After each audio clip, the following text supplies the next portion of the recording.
نحمده ونصلي على رسوله الكريم اما بعد فاعوذ بالله من الشيطان الرجيم بسم الله الرحمن الرحيم رب اشرح لي صدري ويسر لي امري واحلل عقدة من لساني يفقهوا قولي ربنا لا تؤاخذنا ان نسينا واخطانا۔ یہ اگلا جوڑا ہے جس کو ہم مطالعہ کر رہے ہیں، سورہ عنکبوت اور روم۔ پہلے جوڑے میں آپ نے دیکھا تھا کہ رسول اللہ صلی اللہ علیہ وسلم پر کیے جانے والے اعتراضات کے جواب تھے۔ دوسرے میں یہ بتایا گیا کہ ان اعتراضات کی کوئی اصل نہیں ہے، نشانیاں بھی ہم دے رہے ہیں، اصل میں ماننے والی نفسیات نہیں ان لوگوں کی، اس کی بھی مختلف مثالیں قرآن نے بیان کر دی۔ اب تیسرے میں فوکس جو زیادہ ہے وہ خود ایمان لانے والوں پہ ہے، ان کے کیا مسائل ہیں، کیا معاملات ہیں، بڑے ظلم و ستم تھے جو ان پہ ہو رہے تھے۔ ہم دیکھ چکے ہیں کہ سورہ نحل میں نوبت اتنی سنگین تھی کہ لوگوں کو قتل کیا جا رہا تھا، اور اللہ تعالیٰ تک نے یہ رعایت دے دی تھی کہ کلمہ کفر اب تم کہہ سکتے ہو، ہجرت کا حکم آ گیا تھا، اجازت دے دی گئی تھی۔ تو ان لوگوں کو بشارت بھی ہے، استقامت کی تلقین بھی، اور پھر اسی کے پہلو بپہلو جو لوگ ظلم کر رہے ہیں، جو کفار ہیں، جو منکرین ہیں، ان کو تنبیہات بھی۔ یہی ان دو صورتوں کا بنیادی موضوع ہے۔ سورہ عنکبوت، اس میں بتایا گیا ہے کہ اہل ایمان کے ساتھ کیا صورتحال تھی، پہلے بھی ایسے ہوتا رہا ہے، اور جن لوگوں نے یہ کیا ہے ان کے ساتھ پھر اللہ تعالیٰ نے کیا کیا۔ اس صورت کا آغاز ہی ایک جملے سے ہوتا ہے جو بالکل انسان کو ہلا کے رکھ دے، وہ یہ کہ کیا لوگوں نے یہ سمجھ رکھا ہے کہ وہ صرف اتنا کہنے پہ چھوڑ دیے جائیں گے کہ ہم ایمان لے آئے، اور ان کو جانچا نہیں جائے گا، ان کی آزمائش نہیں ہوگی۔ اللہ تعالیٰ کہتے ہیں کہ اس سے پہلے بھی ہم لوگوں کو آزما چکے ہیں، اور اللہ تعالیٰ یہ جان کر رہتے ہیں کہ کون ہے جو اپنے ایمان میں سچے ہیں اور کون ہے جو دعوی ایمان میں جھوٹے ہیں۔ یہ دین کی آزمائش ہے جو جب رسول آتا ہے تو بالخصوص برپا ہوتی ہے، لیکن عام دینداروں کو بھی اس سے سابقہ پڑ جاتا ہے۔ اللہ تعالیٰ جو ہے وہ ایسے حالات پیدا کر دیتے ہیں کہ مومن مخلص الگ ہو جاتے ہیں، اور جو محض دیکھا دیکھی آ گئے، دیکھا دیکھی متاثر ہو گئے، تو ان کی جانچ کر کے ان کو پرکھ کے الگ کر دیا جاتا ہے۔ اور اللہ تعالیٰ یہ چاہیں تو اپنے صرف علم کی بنیاد پہ کر لیں، وہ تو دلوں کے حال جانتے ہیں، لیکن وہ ظاہر کرتے ہیں۔ وہ جو اللہ تعالیٰ کہہ رہے ہیں نا، اللہ تعالیٰ جان لیتا ہے، تو اسے تو پہلے سے سب معلوم ہے، اصل میں وہ ظاہر کر دیتا ہے، یہ ہے اس کا مطلب۔ اور جو لوگ اس راہ میں مشقت اٹھاتے ہیں، مشقت جھیلتے ہیں، ان کے لیے اللہ کا یہ پیغام ہے کہ اگر تم یہ کر رہے ہو تو یہ تم اپنے لیے ہی کر رہے ہو۔ اللہ بے نیاز ہے، اس بات سے بے نیاز ہے کہ اس کے لیے کچھ کیا جائے، اس لیے کہ جب وہ اجر دے گا، جب وہ بدلہ دے گا، تو صورتحال یہ ہوگی کہ لوگ خواہش کریں گے۔ حدیث میں جو بیان کیا گیا ہے کہ کاش ہماری کھالیں جو ہیں وہ کاٹ دی جاتی ہیں کینچیوں سے، یہ بدلہ ہے جو دیا جائے گا، یہ اجر ہے۔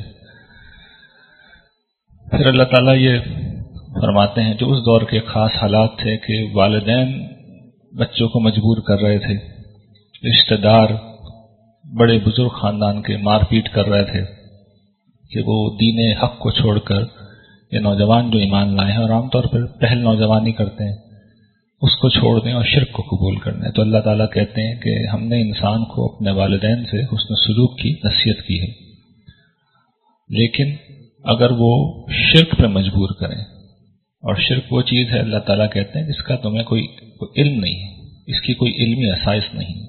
جب علمی اساس نہیں، یہ علم و عقل کے کسی پیمانے پہ پورا نہیں اترتا، تو پھر والدین کی بات نہ ماننا اس معاملے میں بھی۔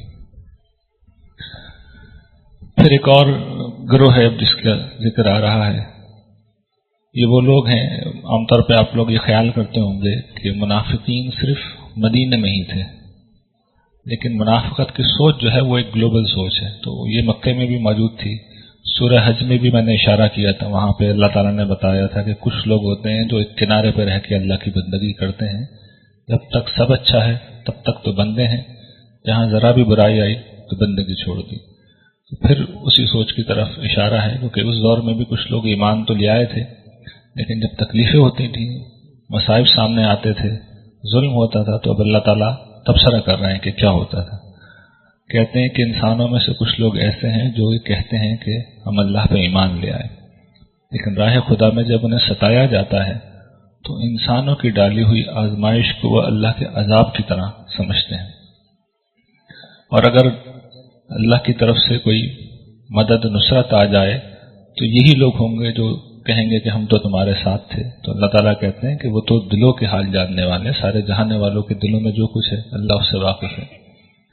یہ اللہ تعالیٰ آزمائش کیوں ڈال رہے ہیں، اب اس کی حکمت بیان کر رہے ہیں کہ وہ جان کر رہیں گے اہل ایمان کو اور منافقین کو۔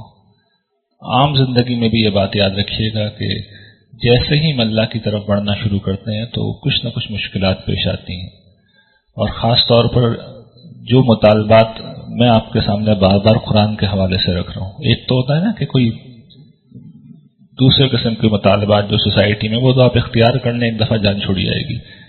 یہ مطالبہ کہ برائی کو بھلائی سے دفع کرو، یہ مطالبہ کہ کوئی جاہل آدمی گلے پڑ جائے تو سلام کر کے رخصت ہو جاؤ، یہ مطالبہ کہ مال خرچ کرو کرتے چلے جاؤ، آپ ذرا یہ کر کے دیکھیے، آپ کو پتہ چل جائے گا بہت مشکل کام ہوتا ہے۔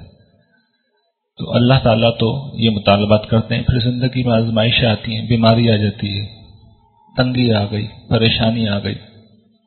آپ جانتے ہیں ہماری سوسائٹی میں تو شاید عام لوگوں سے زیادہ یہ آزمائشیں پیش آ رہی ہیں، نہ جان محفوظ ہے، نہ مال، نہ آبرو، تو یہ سب آزمائشیں آتی ہیں، اور یہ اسی لیے ہوتی ہیں کہ اللہ جاننا چاہتے ہیں، اور جاننے کی وضاحت میں نے کر دی کہ کون ہے جو پکا مومن ہے اور کون ہے جو صرف اپنے آباء و اجداد کے دین کی پیروی کر رہا ہے۔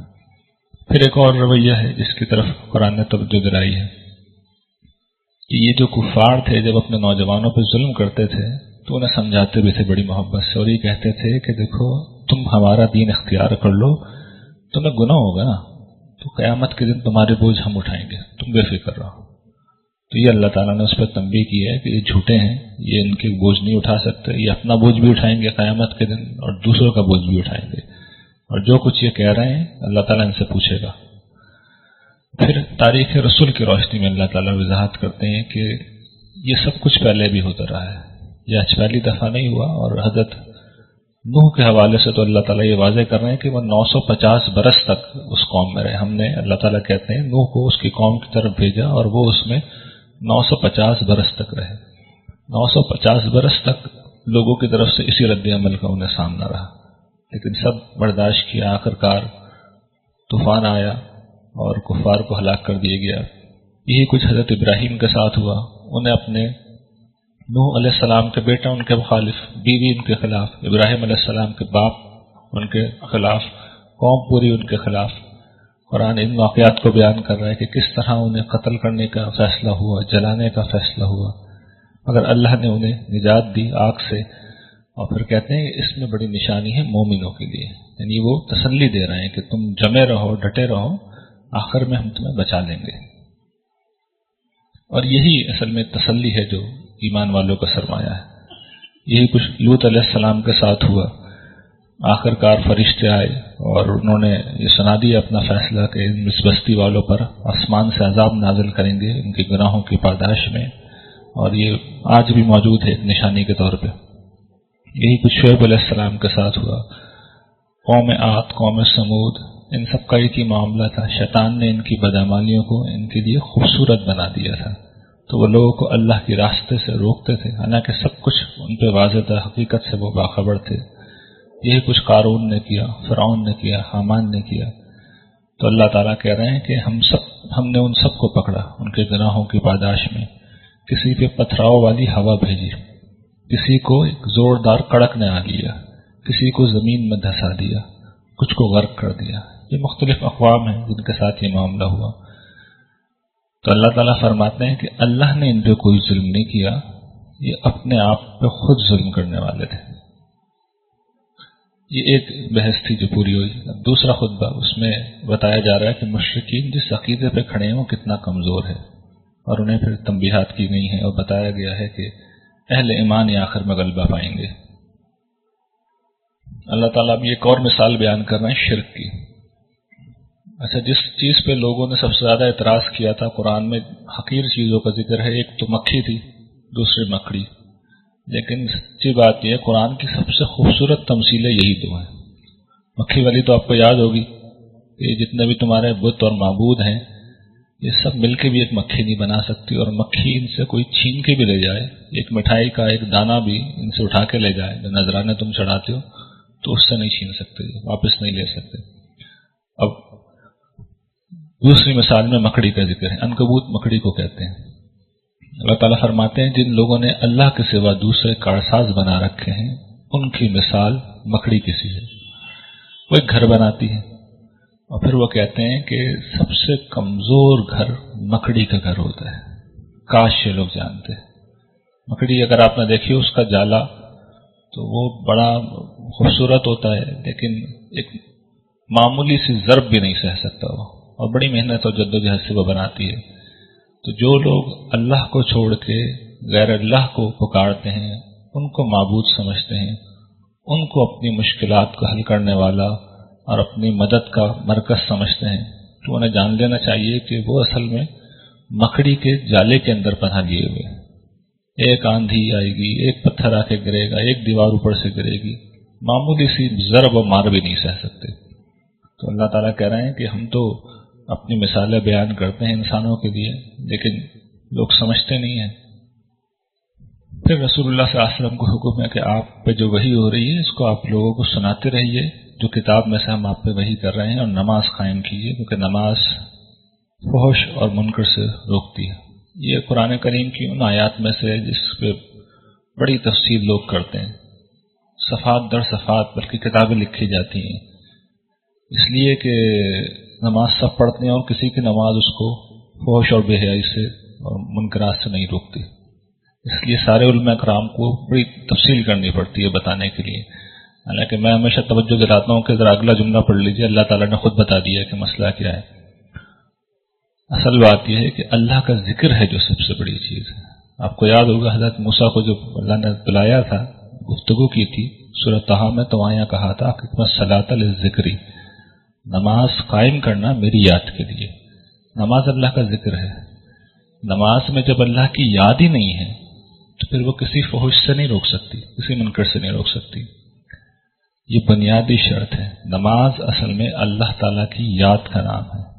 نماز پڑھنے والا عادت یہ ڈال رہا ہوتا ہے کہ مجھے اللہ کی یاد میں جینا ہے۔ تو اللہ کی یاد میں جیتے ہوئے ایک شخص زنا کر رہا ہو، یہ کیسے ممکن ہے؟ اللہ کی یاد میں جیتے ہوئے ایک شخص غیبت کر رہا ہو، یہ کیسے ممکن ہے؟ اللہ کی یاد میں جیتے ہوئے ایک شخص دوسروں پہ بہتان لگا رہا ہے، یہ کیسے ممکن ہے؟ اللہ کی یاد میں جیتے ہوئے کسی کی جان مال آبرو کو نقصان پہنچا رہے ہیں، یہ کیسے ممکن ہے؟ اللہ کی یاد میں جیتے ہوئے انسان بے حیائی میں مبتلا ہو، یہ کیسے ممکن ہے؟ تو نماز اگر اللہ کی یاد ہے پھر تو اس آیت میں کوئی مسئلہ نہیں ہے، پھر تو واقعتاً نماز روک دیتی ہے۔ لیکن نماز اگر اٹھک بیٹھک ہے، وہ ایک ایکسرسائز ہے، تو پھر ایسی نماز تو کچھ بھی نہیں کر سکتی۔ تو نماز کی حقیقت سمجھ لیے، یہ اللہ کی یاد ہے جو سب سے بڑی چیز ہے، اور یہ احساس ہے کہ اللہ جانتا ہے جو کچھ ہم کر رہے ہیں۔ دیکھیں یہی دو جملے جو اللہ نے آگے کہے ہیں کہ اللہ کی یاد سب سے بڑی چیز ہے اور اللہ جانتا ہے جو تم کر رہے ہو۔ پھر رسول اللہ صلی اللہ علیہ وسلم کی سچائی کا ذکر ہے کہ تم کچھ کتابیں بھی نہیں پڑھتے تھے، نہ اپنے ہاتھ سے کچھ لکھا کرتے تھے۔ اگر ایسا ہوتا تو ان لوگوں کے پاس شک کرنے کی ایک وجہ تھی کہ خود گھڑ لیا یہ کلام۔ حضور نہ لکھنے میں تھے نہ پڑھنے میں، آپ تو ظاہر ہے کہ ان چیزوں سے دور تھے، اس لیے کوئی گنجائش ہی نہیں تھی کہ یہ کہا جائے کہ آپ پچھلی کتابوں سے یہ چیزیں نقل کر کے بیان کر رہے ہیں۔ پھر ان کے مطالبات ہیں وہی جو پہلے بھی آ گئے ہیں کہ کوئی آیت نازل کرو، یا یہ کہ عذاب کی دھمکی ہے تو ابھی لے آؤ، کل کیوں نہ آئے گا وہ۔ تو اللہ تعالیٰ کہتے ہیں ہر چیز کا ایک وقت مقرر ہے۔ اور پھر یہ صحابہ کرام کو تلقین ہے کہ اگر ظلم ہو رہا ہے تو زمین چھوڑ کے چلے جاؤ، میری عبادت مت چھوڑنا۔ ہر نفس کو موت کا ذائقہ چکھنا ہے، میرے پاس آؤ گے، اگر میری عبادت نہیں کی تو مجھے کیا منہ دکھاؤ گے۔ جان رکھو کہ جو اللہ پر ایمان لائیں گے، عمل صالح کریں گے، تو ان کو جنت میں وہ ٹھکانے ملیں گے پہلے بھی میں نے وضاحت کی تھی کہ غرف عام طور پر جو سمجھتے ہیں نا ایک اونچی بالا خانہ، اس کو نہیں کہتے، اسکائی اسکریپرز کو کہتے ہیں، بلند عمارتیں، بڑے بڑے محلات، وہ اللہ تعالیٰ نے تمہارے لیے رکھے ہیں، جس کے نیچے وہ جنتیں ہیں جن کے نیچے نہریں بہ رہی ہیں، اس میں ہمیشہ رہو گے۔ کیا ہی عمدہ بدلہ ہے کام کرنے والوں کا۔ یہ وہ لوگ ہیں جنہوں نے صبر کیا ہے اور اپنے رب پہ توکل کیا ہے۔ اور پھر وہ سمجھاتے ہیں کہ دیکھو کتنے جاندار ہیں جو اپنا رزق خود اٹھا کے نہیں پھرتے، اللہ انہیں رزق دیتا ہے، تمہیں بھی دے گا، سننے والا ہے، علم والا ہے۔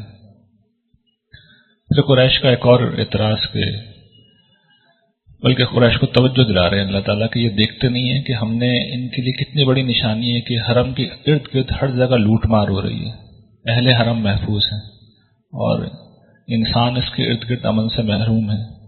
تو کیا اللہ کی اس نعمت کا انہوں نے یہی شکر ادا کرنا ہے کہ باطل پہ ایمان لاتے ہیں اور نعمتوں کا انکار کرتے ہیں؟ اور آخری بات جو آج کی بھی آخری بات ہے اور یہ قیمتی ترین بات ہے، اور یہ اللہ کا وہ وعدہ ہے جو آپ میں سے جو شخص چاہے وہ اسے چیک کر سکتا ہے۔ دنیا میں اللہ تعالیٰ کو اگر آزمانا ہے تو میں کہتا ہوں یہاں آزمائیے۔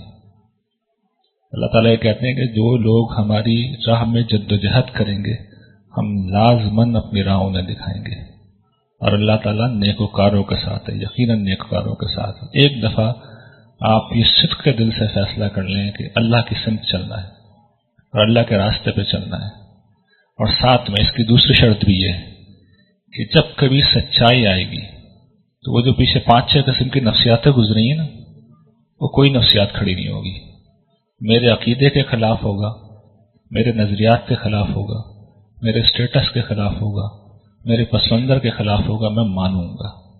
ایک دفعہ اپنے آپ کو اپنی نفسیات کو اس جگہ پہ لے آئیے، اس کے بعد آپ دیکھیے اللہ تعالیٰ لازماً حق کو آپ پہ کھول دیں گے۔ یہ اس کا وعدہ ہے جو اس نے قرآن میں کیا ہے، اور یہ اس پروردگار کا وعدہ ہے جو کہتا ہے کہ میری بات سے زیادہ سچی بات کسی کی نہیں ہو سکتی، اور میرے وعدے سے زیادہ سچا کسی کا وعدہ نہیں ہو سکتا۔